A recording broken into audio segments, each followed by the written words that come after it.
Good morning, my friends.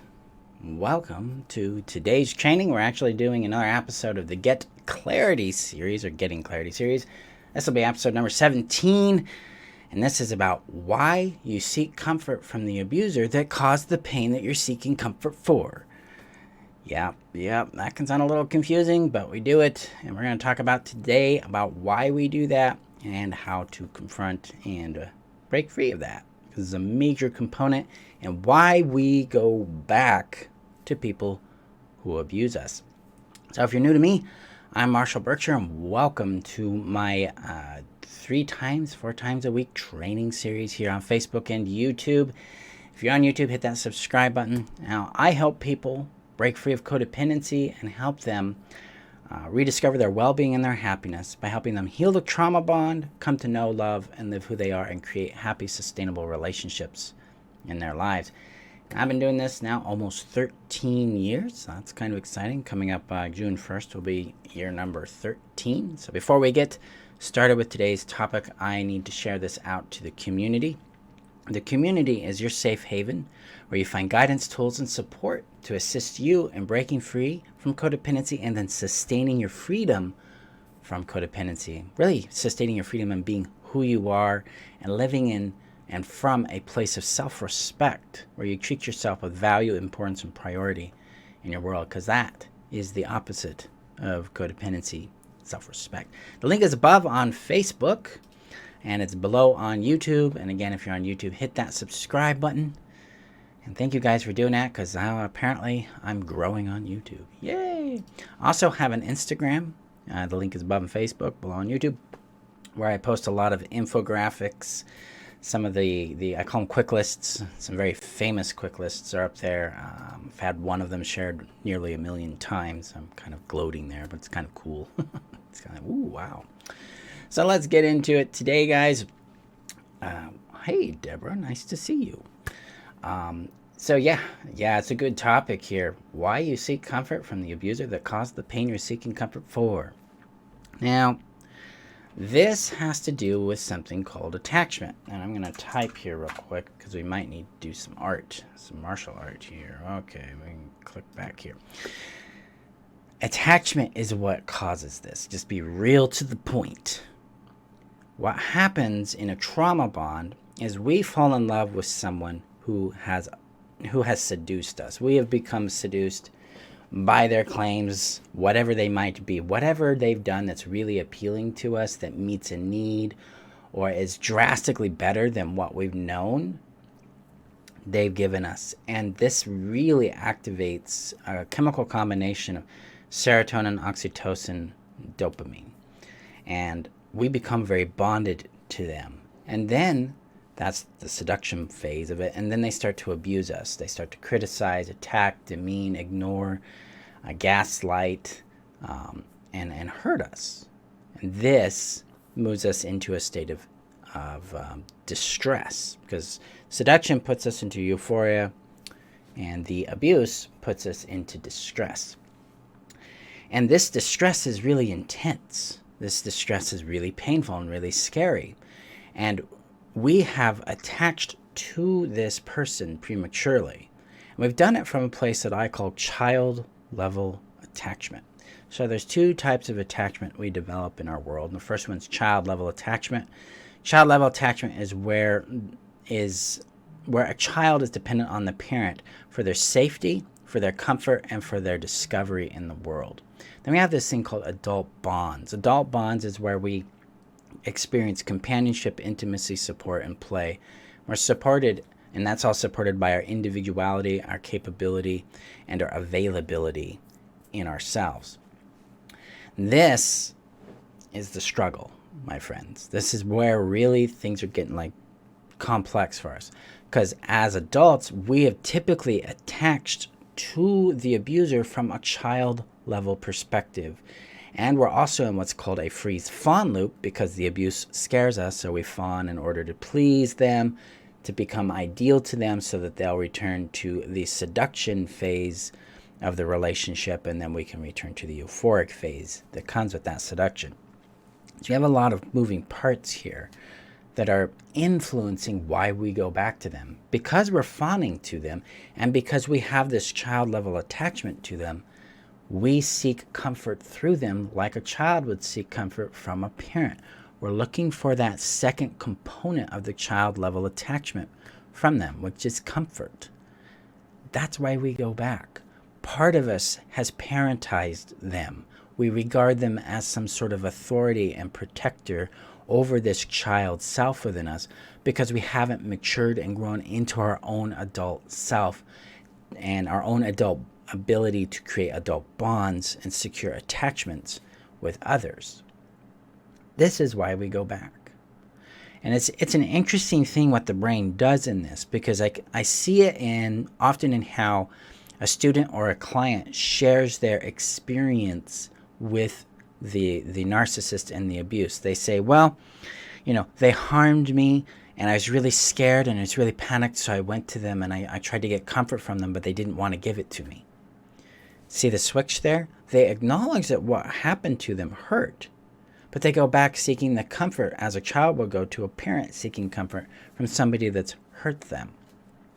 This is also something that we have learned to do if we grew up in family dynamics where the parent was the predator, because we had nowhere else to go. And so sometimes they would be kind to us, generally not. So it's an instinctual thing to go seek this comfort from an authority or from a protector of some sort. This is why we go back. It's not because you're weak. It's not because you're crazy. It's not because you're stupid. It's not because there's something wrong with you. It's because the attachment's motivating this from a very unconscious, very primal space. So there's no condemnation. There's nothing to actually judge yourself on in this. What really matters here, and what's really critical in this journey here, and breaking free of this, is to acknowledge first that we're doing it. We have to acknowledge that we're going back to someone who has harmed us. This allows us to become sober, allows us to confront the fantasy that we have that they can bring us comfort, that they'll change, that we can have a safe, secure relationship with someone who acts in a predatory way. See the conflict there?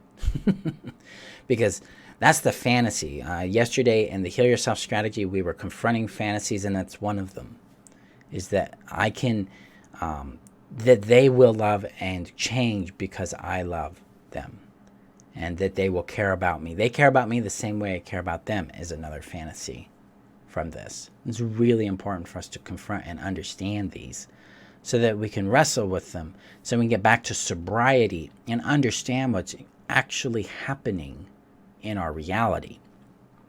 Because that first step in sobriety is to acknowledge what's really going on. Okay, I'm going back to someone who hurt me. Then the next step is to own that. It's like, okay, I know what I can predict I will get here. Is that the outcome I need? Is that the outcome that respects my well-being and my happiness? Is that the outcome I'm willing to live with? The reason I approach it that way is because now I have to deal with what's really happening.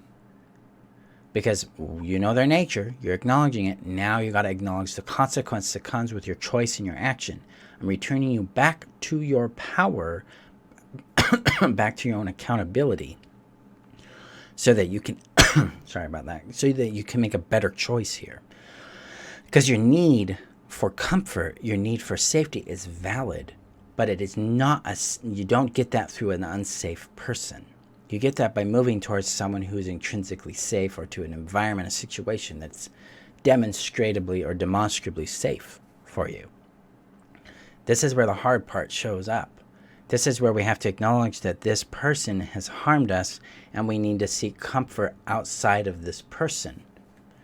And often because of the abusive nature of relationship, the nature of abusive relationships rather, and the nature of our own upbringing, we often don't have a very strong support network to lean on, so this can feel very isolating. So this is where we lean into either online or in real life support groups, such as the Thriving Beyond Codependency support group, the live mentoring hours that I offer with my courses, with the Heal Yourself, Know Yourself, and Relationship Strategy courses, specifically. And then CODA groups, your therapist, safe, trustworthy friends, safe family, things of that nature. So you can get comfort and clarity as to what to do with the situation, okay? Because if the person's persistently abusive, they're demonstrating that they don't care about your well-being and your happiness, that they're using you, and you need to make some really hard decisions about leaving that relationship. I'm a proponent for leaving abusive, chronically abusive and toxic relationships because the probability of their change is in less than like 5%. And the enormous amount of work it takes for those kinds of people to change, it takes years, and it's a very painful process for everyone else involved. So, and I speak as someone who was once a toxic abusive person in that regard. I had toxic abusive behaviors. So, yeah, we have to be really clear with ourselves here that what comes first, and this comes to the two commitments to breaking free of codependency, is honesty about what we feel, about what we're experiencing, and then loyalty to our well-being and to our happiness. That's what leads us out of these situations. And that's what helps us reprogram this attachment that we've got going on, this cycle of going back to the abuser for comfort from the pain that they caused. It gets us towards healthy people with healthy, secure attachment, healthy support and care. And it allows us to actually be nurtured and cared for in a way that supports our well-being and our happiness. That's the point. That's what we need to do. I know that this can be confronting. I know that this can be activating, and naturally so. What I'm doing is I'm challenging this attachment and dependency you have on someone that you have a fantasy about, that you have strong feelings for, and yet they've not earned the privilege of your trust and vulnerability. They've violated it. They've harmed you. And your well-being is more important than, one, your feelings for them, and two, any kind of quote-unquote pain they might feel if you leave. They earn this result. They get this result because of the way they behave. They're not victims of their choices and their behaviors, their actions. They're earning what they get. And when we allow them to have that, we become free. We become free because we're no longer managing the consequence and the expectations of another person. Instead, we're aligned with our own well-being, our own happiness, our own self-care. So, that's today's Getting Clarity training. Yeah, Deborah, the brain likes to skip over the part where they hurt me. Yep, mine did too. And when we come back to that and we acknowledge that, man, they hurt me and this is how it feels, this is what's going on, then we can confront it directly, and then we can get more sober and more honest and truthful with ourselves about what needs to happen. So this is a struggle. It's a big deal. It's not an easy thing. It is a practice we have to constantly institute. And if you're struggling with this and you want solid practices, solid guidance, and solid support in this, I invite you to join the Heal Yourself strategy, because that's where I help you break free of this by restoring your sanity, your safety, and yourself over, 22 modules. It's a big, in-depth course that takes its time, because you're not going to heal codependency in 6 weeks or 12 weeks. You're going to transform your world through learning new practices that help maintain your connection to sanity, to reality, and to yourself. And that's what I help you accomplish in the Heal Yourself strategy. The link is above on Facebook, below on YouTube. You can enroll at any time. Okay. Thank you guys for showing up. I appreciate you.